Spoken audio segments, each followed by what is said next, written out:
So guess where I am? I'm in the In-N-Out Burger drive-through in Westwood. I didn't want to go up to Sunset tonight. I don't know. I felt like it was a bit funky. And I was just talking to my friend on the way over here. She has a new boyfriend. It's hysterical.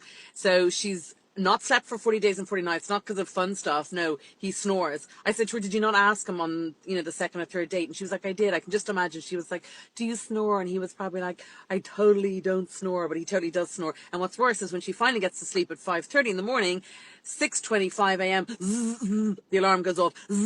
He hits snore. The motherfucker, or he hits snooze. The motherfucker doesn't even get out of bed and go about his business. He continues to hit snooze, and go back to sleep. It's insane to me. It's absolutely grounds for dismissal. I don't know what she's thinking. He's a big guy, so he probably snores louder than, Michael Rappaport. You know when Michael Rappaport is banging on the neighbours, shut the fuck up. I love Michael Rappaport. So she's getting no sleep.